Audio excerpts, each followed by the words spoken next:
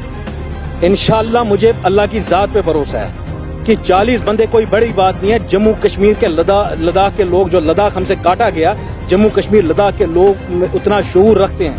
میں آپ کی چینل سے، آپ کی وسادت سے ان سے آج التجا کرتا ہوں کہ نئے لوگ آگے آئیں، صاف لوگ آگے آئیں، پڑھے لکھے انجینئر ڈاکٹرز آگے آئیں. ان کو یہ قوم کو چلانا ہے، ان کو بی جے پی کا مقابلہ کرنا ہے. یہ تو فیل ہو گئے اس بات میں. اگر فاروق عبداللہ کی یہ اسپرٹ کہاں گئی تھی 2014 میں جب بی جے پی یہاں آئی؟ یہ سب تو فیل ہو گئے ان کو روکنے میں. کیا یہ بات سچ ہے کہ نہیں ہے؟ ہم تو تب سیاست میں نہیں تھے. رشید صاحب کے پاس تب یہ ایک ہی سیٹ تھی، پھر بھی انہوں نے کہا کہ اتحاد کیجیے. تب تو ان کو اتحاد یاد نہیں آیا. ان کا اتحاد دیکھیں گے الیکشن کے بعد کتنا اتحاد ان کا برقرار رہے گا. تو لوگوں کو ورگلائیں مت، لوگوں کو غلط بات مت بتائیے. جو سچ ہوگا، جو حق ہوگا، وہ آج بھی حق رہے گا، وہ آج بھی سچ رہے گا اور کل بھی سچ رہے گا.